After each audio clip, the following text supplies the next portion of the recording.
Let's get right into it. Welcome to This Explainer, where we're going to build a strategic, audit-ready roadmap for entering the ASEAN market. If you're a business leader, a compliance officer, or a trade professional, you already know the deal. Global supply chains are undergoing massive, fundamental shifts right now, and legacy trade routes are decoupling fast.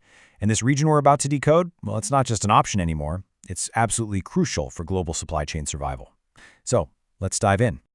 So what exactly are we looking at? We're talking about a powerhouse economic bloc made up of exactly 10 diverse member states. Founded back in 1967, the Association of Southeast Asian Nations includes places like Indonesia, Malaysia, Singapore, Vietnam, and 6 others. Now, here's the kicker for any business entering this space. They operate on a strict consensus model. What does that actually mean for you? Well, while bloc-wide regulations might take a little longer to bake than in other jurisdictions, once they are enacted, they are incredibly stable. It's a highly predictable environment heavily focused on deep economic integration. And the scale here, it's just staggering. We are looking at a combined population that currently tops 680 million people. To put that into perspective, that is significantly larger than the entire population of the European Union and well above North America. What you really need to take away here is the sheer power of this demographic dividend. We're talking about a super young, tech-savvy population and a middle class that is just exploding. They are rapidly transitioning from being a pure export manufacturing workforce into a massive engine of domestic consumption. This is driving a huge surge in consumer demand and supercharging digital transformation across the whole region. All of this energy culminates in a collective GDP that is fast approaching $4 trillion. $4 trillion! That firmly establishes this region as a primary engine for global growth. But it's not just about the cash generated inside their borders, right? It's about geographic leverage.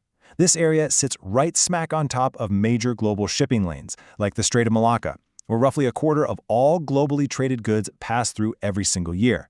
This geography absolutely cements ASEAN as a premier global logistics hub, consistently posting GDP growth rates way above the global average.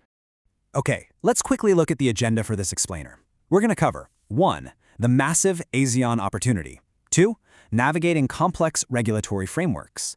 3. Winning market entry strategies. 4. Bulletproof risk management. And finally, 5. Your 90-day action plan.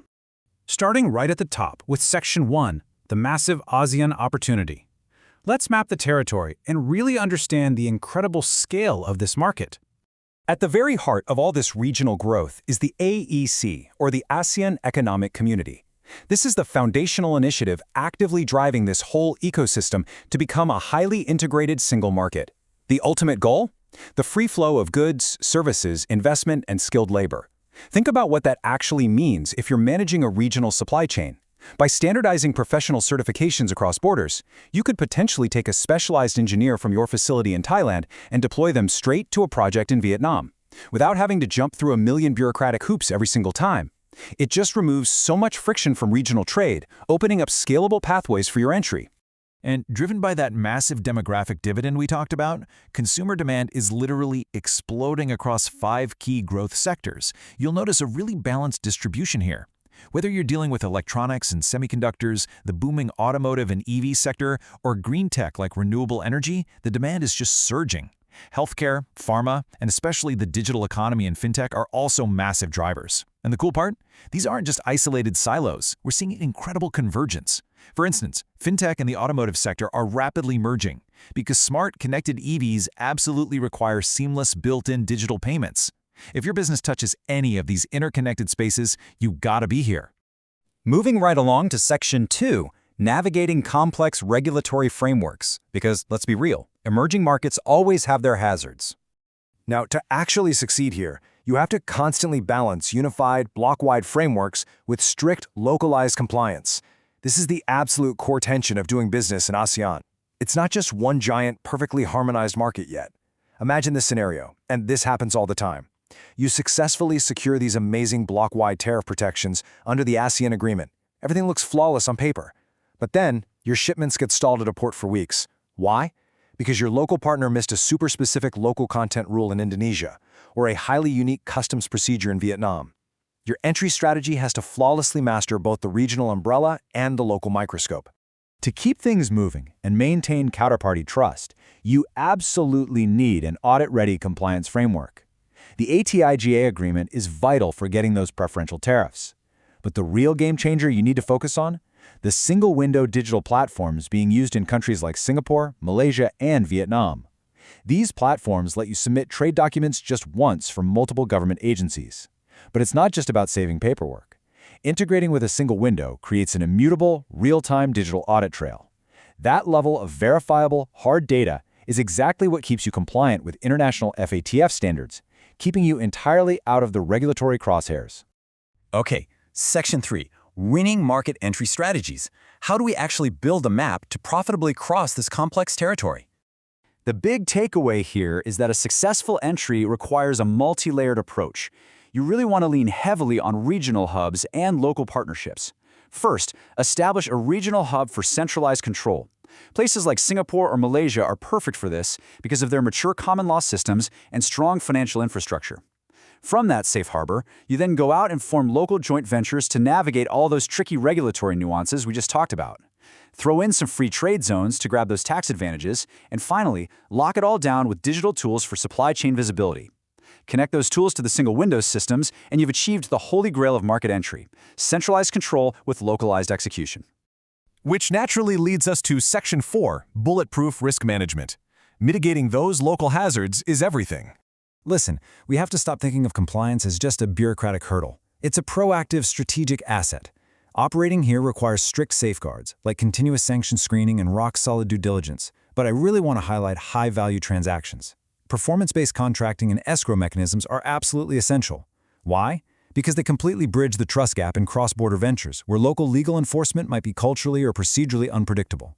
Escrow protects your working capital, and by feeding that real-time single-window customs data directly into your internal dashboards, you get the kind of operational resilience that actually lets you sleep at night. All right, Section 5, your 90-day action plan. Let's talk execution and get you an actionable checklist. This 90-day timeline is your exact blueprint for scaling up. Days 1 through 15, that's your strategic assessment, defining markets, doing a gap analysis, and getting your core team together.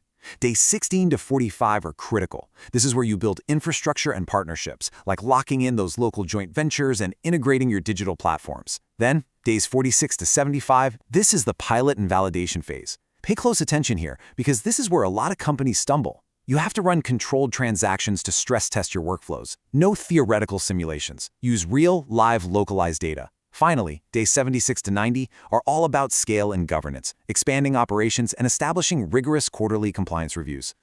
As we look ahead, the companies that are going to win big in ASEAN's dynamic markets are the ones investing right now in tech-enabled compliance and deep local expertise. There is a massive green logistics revolution happening, and digital trade platforms are getting better every single day. It's an incredibly favorable environment, but it heavily favors businesses that prioritize radical transparency over quick, one-off wins. Bottom line, the organizations that will ultimately dominate this $4 trillion market are the ones building disciplined, compliance-first structures right from day one. Which leaves us with one final critical question. With global trade routes shifting so dramatically, is your global supply chain genuinely resilient enough to survive without an ASEAN strategy? Can you really afford to ignore a rapidly integrating market of 680 million people? I certainly don't think so.